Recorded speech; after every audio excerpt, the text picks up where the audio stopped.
Muito bem, esse é o terceiro vídeo dessa série de resoluções de exercícios. Antes de começarmos a resolver a questão 18, que foi, eu acho que o ponto que a gente parou, dois rápidos comentários, tá?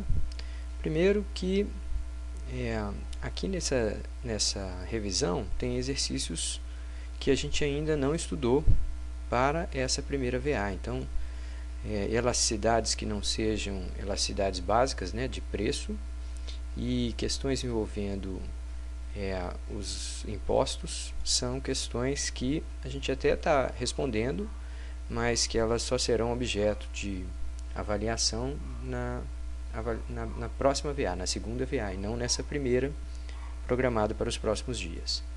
Tá, o segundo comentário é que aqui na questão 9, eu acho que a gente cometeu um equívoco no vídeo anterior. Vamos revê-la, tá?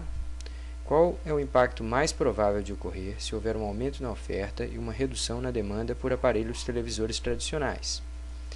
Então, na hora que eu fui resolver a questão, eu coloquei uma redução na demanda e uma redução na oferta. Isso não é exatamente o que está pedindo a questão. O que a questão pede é um aumento na oferta e uma redução na demanda. Então, vamos dar uma olhada aqui. Vamos redesenhar aqui a oferta e a demanda. Agora ele está dizendo que houve um aumento na oferta. Então, a gente tem que ter um deslocamento para a direita da oferta. Isso seria uma expansão na oferta. Aqui já teria a tendência a provocar uma queda de preço, mas também um aumento na quantidade. Por outro lado, a gente tem uma redução na demanda. Então, a demanda vai se deslocar para a esquerda. Então, nesse caso, mais uma vez, originalmente seria uma pressão para os preços caírem, né? Menos pessoas buscando o produto também geraria pressão dos preços para baixo. Ambos fatores empurram o preço para baixo. Agora, se a quantidade vai ser maior ou menor, a gente não está muito certo. Depende se esse deslocamento foi maior do que esse. Então, aqui o que a gente tem certeza, na verdade, é uma queda no preço de equilíbrio. E não, como eu disse anteriormente, uma queda na quantidade de equilíbrio. Então, a resposta para essa questão é a letra D. Tá, feita essa correção, a gente pode voltar lá para a questão 17, que foi a última que a gente respondeu no exercício anterior. Na questão 17, aqui tem um pequeno probleminha, mas que não é tanto da resolução que a gente propôs, e sim das respostas, que estavam todas elas com sinal negativo. Está aqui a questão 17. Observe aqui, a gente está falando de oferta, quantidade ofertada e preço, e as elasticidades preço da oferta aqui estão todas negativas. Ora, esses números deveriam ser todos positivos, porque trata-se de elasticidade de preço da oferta, e a lei da oferta nos diz que quanto maior o preço, maiores quantidades tendem a ser levadas a mercado pelos produtores ou vendedores daquele produto. Pois bem, aqui na questão 18, vem uma série de perguntas a respeito de intervenção do governo para controlar ou para alterar os resultados de um determinado mercado. Então, vejamos primeiro aqui a leitura da questão. Opa, fugiu um pouquinho. 18.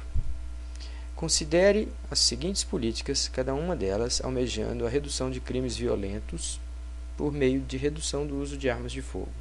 Ilustre e discuta o efeito de cada uma dessas políticas com os diagramas de demanda e oferta relevantes. Ora, aqui tem um imposto sobre os compradores de arma, um imposto sobre os vendedores de arma, um preço mínimo para as armas e um imposto sobre a munição utilizada pelas armas predominantes no mercado. No primeiro caso, perceba o que acontece aqui. A gente tem um imposto sobre compradores de armas. Se esse aqui é o mercado de armas, tem preços e quantidades, tem uma certa oferta e tem uma determinada demanda. Um imposto sobre os compradores vai tender a reduzir a demanda por armas. Com isso, a possibilidade é que você tenha menores quantidades de armas sendo vendidas no mercado. Então, esse efeito ele tende, de fato, a reduzir a quantidade de armas, mas ele tende a impactar apenas os mercados de armas legais, né, que estão representados aqui. Então a gente não tem muita informação sobre qual seria o impacto sobre o mercado de armas ilegais. É possível até que esse imposto sobre os compradores de armas legais estimulasse o mercado de armas ilegais ou não registradas. Segundo, o imposto sobre os vendedores de armas.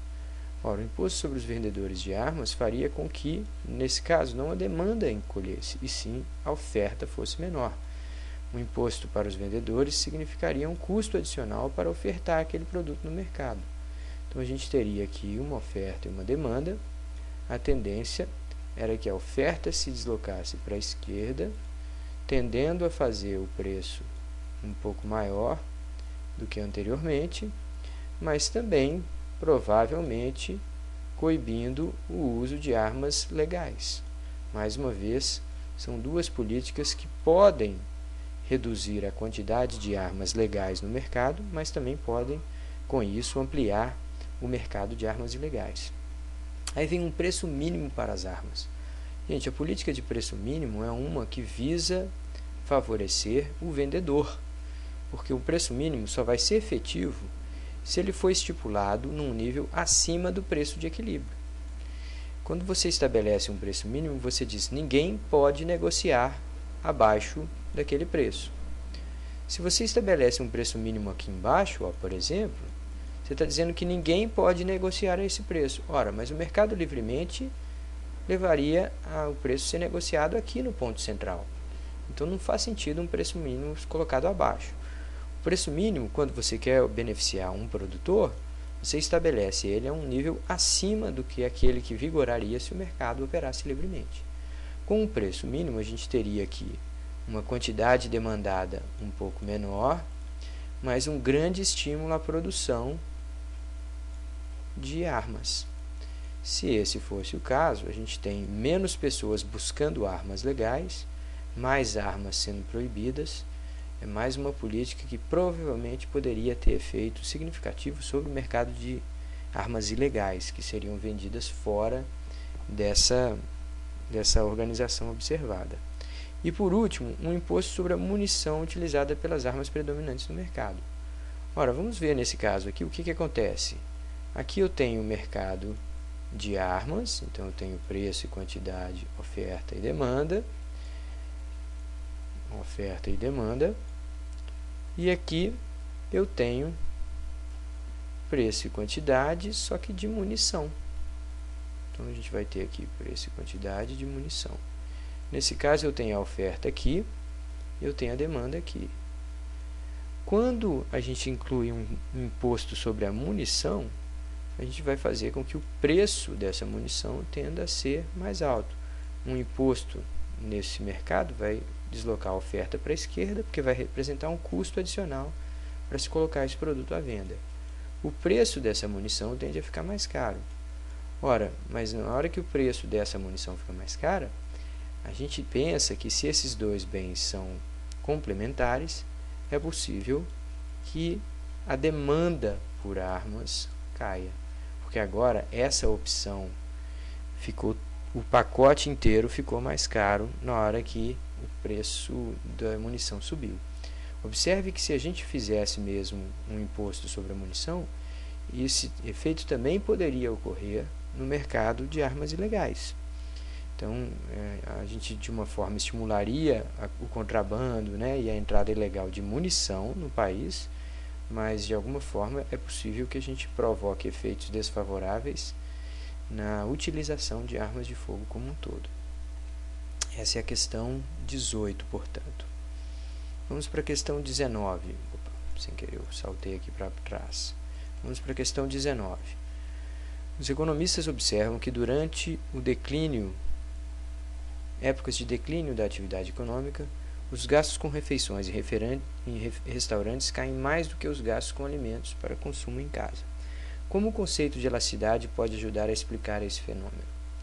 Gente, aqui o que a gente tem que pensar é que esses dois bens, eles têm uma certa sensibilidade, esses dois mercados, eles têm uma certa sensibilidade ao nível de renda da população. Então, todos dois tendem, de alguma forma, a ter a serem impactados por momentos de recessão, né? Épocas de declínio da atividade econômica. Pois bem, mas de toda forma vamos registrar aqui a oferta e a demanda por refeições em casa. E vamos representar aqui a oferta e a demanda por refeições em restaurante, né? Então, vou pôr R e R. Aqui o que a gente está dizendo é que os economistas observaram que, durante épocas de declínio, refeições em restaurantes caem mais do que os gastos com alimentos em consumo em casa. Então, refeições em casa podem até cair um pouquinho, os gastos, na medida que as pessoas tendem a comprar produtos mais baratos. Agora, nas refeições no restaurante, elas podem cair mais fortemente no momento em que o PIB retroage, em sentido de tentar economizar mais, porque esses são gastos um pouco mais caros e em alguma medida supérfluos, enquanto esses são gastos essenciais. Como que o conceito de elasticidade pode ajudar a explicar esse fenômeno?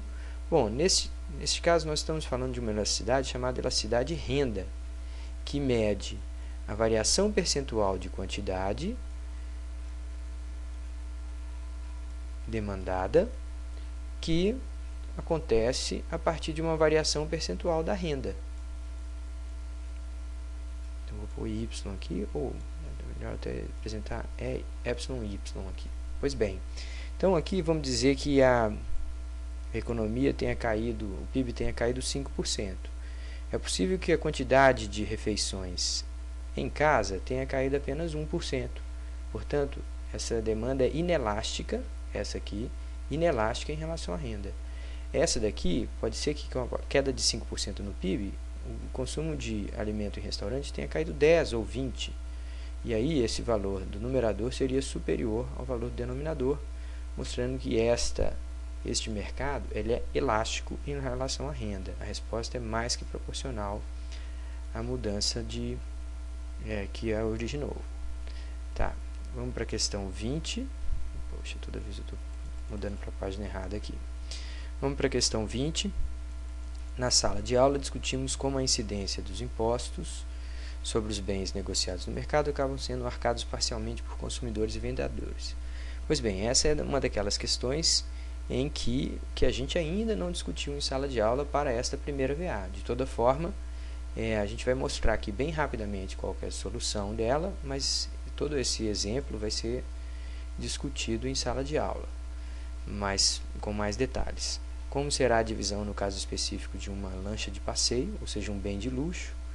Ora, aqui a gente pensa que, como se trata de um bem de luxo, a incidência de um imposto pode, claro, tornar esse produto mais caro. Mas uma pessoa que já está comprando um bem de luxo, é bem provável que ela tenha uma demanda inelástica por esse bem. Em que sentido?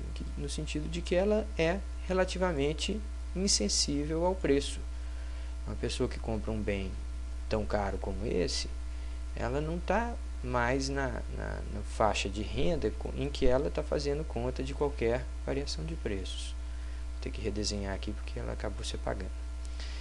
Então a gente tem aqui uma demanda muito pouco elástica, né? Bastante inelástica, e uma oferta usual. Pois bem, se esse é o caso, na hora que o imposto é criado, o valor que efetivamente acaba sendo pago pelo comprador, é maior do que o valor que fica na mão do comprador. Então, para esse caso, observe que antes você tinha um preço de equilíbrio aqui, mas agora o comprador paga um preço bem mais alto e o produtor recebe um preço bem mais baixo. A diferença entre esses dois preços sendo o imposto que está sendo cobrado adicionalmente. Com esse caso, a gente tem uma tendência a uma pequena queda na quantidade de bens comercializados, mas a gente observa que o produtor parece receber só um pouquinho a menos do que ele recebia antes. Já o comprador parece pagar muito mais do que ele pagava antes. Então, nesse sentido, o ônus desse novo imposto acaba sendo caindo mais pesadamente sobre os ombros dos consumidores. Essa questão, como eu disse, vai ser depois discutida com mais calma em sala de aula. Assim como essa 21. Então vamos para a próxima. Incidência do imposto, como seria no caso de uma bebida alcoólica, como a cachaça. No caso da bebida alcoólica, a gente realmente sabe que a demanda também vai ser inelástica. Então este exemplo seria muito semelhante ao que a gente viu acima, e a maior parte do imposto acaba recaindo sobre os ombros dos consumidores. Bom, com isso a gente encerra essa sessão de vídeo, e é possível que tenha até a segunda-feira a gente coloque mais um vídeo com resolução de questões das provas de anos anteriores. Mas por enquanto é só. Um abraço a todos, até logo.